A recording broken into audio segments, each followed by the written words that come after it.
Okay, we're back with another video. I'm going to practice my Cantonese again. This time we've got a format where Emily's going to ask me a question. She's going to ask it to me in 3 levels: easy, intermediate, and hard. So it's the same question. And I get to choose if I want to try to answer in Cantonese, which version, which level, depending on my comfort. 咁而家我哋開始。Okay. The beginner version. Okay. Describe your perfect day. And the harder one is describe your perfect day. Where are you? What do you do in the morning, afternoon, and evening? Who is with you? And the most difficult one. Describe your perfect day in detail, but with one restriction. That is, it cannot cost any money. How would you still make it meaningful or enjoyable? So which one will you pick? 我揀中間嗰個 No restriction. No restriction. Okay. So what's that? Describe your perfect day. Where are you? Where are you? What do you do in the morning, afternoon, and evening? And who are you with? Yes. OK， 好，咁我用廣東話嚟答呢個問題，試下。好。咁我覺得最完美個日。完美個日都係會係要 productive 嘅，有啲生產力，係咪生產力？係。productivity。係。所以我就覺得朝早咧就早啲起身。譬如7點朝早，係啦，唔使太早嘅，又唔會太晏。7點起身，跟住就食個健康早餐，生果、乳酪、飲杯咖啡，飲杯齋啡，係啦。咁就有啲時間諗下，即係今日要做啲乜嘢，諗下自己嗰啲事，即係長期啲啊，睇遠啲啊，生命嗰啲咯 ，life 嗰啲 thoughts 咁樣啦。咁咧就做一啲嘢先，即係可能做一啲運動，一話出去跑下步，一話去健身房。So you will be at home or go to the gym? Because there's one question is where are you? From home 又即係首先去 gym 唔一定全日喺嗰個地方㗎嘛，係咯。即係做下啲健康嘢先，食完個早餐跟住就去做運動，就唔理做乜啦，即係去咗健身房嘅，去咗 gym 嘅。咁當做咗1個鐘啦，唔使太耐，咁就翻嚟咧，你就應該開始起身㗎啦，係嘛？你就開始起身㗎啦。咁天氣就可能唔緊要嘅。但係如果係落雨咧，就唔好落太犀利、太大雨。如果曬太陽咧，即係如果好天嘅咧，就唔好太熱。但係唔緊要，因為我覺得最完美嘅嗰個日都可以大部分喺屋企咁樣，唔一定走嚟走去咁樣嘅，係咯。咁多數都係用嗰個日子。俾翻啲時間自己，因為平時嗰啲日子咧都係太忙啊，就嚟做嘢啊，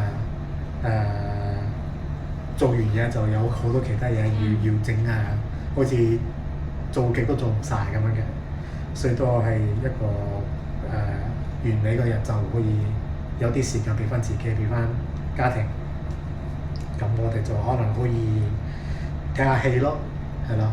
休息下咁樣，係啦。其實做嗰啲嘢咧唔緊要嘅，係同我哋一齊冇乜太多壓力，冇乜太多擔心咁樣啦咁係咯，我就係記得 morning、afternoon and evening 即係朝早、下晝同埋夜晚。咁可能呢個我講埋，啱啱講完都係朝早同埋下晝啦，慢動作嘅，係啦，唔一定趕嚟趕去。所以食完早餐做完 gym， 跟住就可以一齊過啲時間，傾下偈，睇下戲都得，係啦。咁可能有啲時間咧係唔一定係有啲嘢塞住嘅，就係喺屋企 chill 下，休息下咁樣啦。但係夜晚就我就覺得可以出去，係啦，for 食晚餐，唔使煮飯嘅。完美嗰啲日子咧係唔使煮飯嘅，係啦，lunch 就唔會啦，冇講。但係晚餐咧就出去食一個靚餐，我自己就中意食牛肉、牛扒，但唔一定嘅，係咯，即係一個好嘅餐廳食個好嘅嘢，可能 burger 啦其實，咁就早啲食嘢，即係可能6點半。evening 夜晚，咁就8點食完就可以行下步，希望唔係落雨啦。如果完美嘅就，如果係落雨嘅就已經落完啦。所以就嗰個天氣就嗰個氣温啊，氣温就有嗰個味咧，好似好新鮮嗰個味。落完雨嗰啲咧，又唔係熱啊，涼爽啊，可以行香港嗰個碼頭，即係有 Star Ferry 嗰度，天星碼頭。第一月係唔好太多人喺嗰度嘅，即係有得好安靜咁樣，安靜行，慢慢行係啦。睇下嗰個環境，睇風景。睇風景。係咯，跟住就由嗰度慢慢行翻屋企。咁就咁咯。咁就係一個完美嘅一日啦。都係好簡單，唔一定係做咗好多嘢，但係呢啲係好難得，有一日可以咁樣咁簡單，咁安靜，有啲時間俾翻自己，俾翻即係真係緊要嗰啲人。好多時都係就係翻工啊，投入啊，做完嘢又要食飯，食完嘢又要洗碗，洗完碗就已經成10點，係啦，咁10點多沖涼瞓覺咁樣噶嘛，係咪？又再起身去翻工喎。係咯，仲有啲咩 part 係冇答到嘅？都答晒啦。Who 嗰條係咯，邊個係咯 ？Who？同老婆咯，係咯，就係講咗 afternoon 午餐冇講，唔緊要啦，係咯。唔理食物啦，健康咯，健康。呢個其實都係我講中文咯。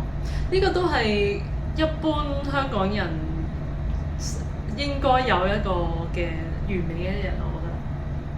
就係好多人都一樣。係啊，都市太忙啦，每日都係好繁忙。其實好簡單咁樣過生活，同你同一啲你覺得好重要嘅人一齊做一啲最簡單，唔使諗太複雜嘅嘢，就已經好夠。都鼓勵，即係唔知點解咧，突然間有個感動咧，都覺得鼓勵大家都揾一日都係做翻呢樣嘢咯，俾自己去唞一唞個腦。係會有一個位嘅，即係我哋就係講自己啦，人哋可能有自己嗰個諗法，但係要即係我就自己知道自己咧做啲咁個日咧，所以我係 describe 即係講佢係完美嘅 perfect day 嘅，但我知道我自己係會心掛掛，因為太多嘢做啦，生活係咪生活啊 life 太多嘢做太忙，所以要突破呢個感覺係一日可以擺一日休息下，可以擺一日慢動作嘅，唔會有嗰個心掛掛嗰個感覺咧。好似今日應該係要做 ABC 嗰啲嘢，壓迫感就係可以俾自己慢落嚟咁樣。好啊，好，就講咗呢一個問題，揀咗中間嗰個，嗯，下次試下難啲。好啊，我哋挑戰下。好。完。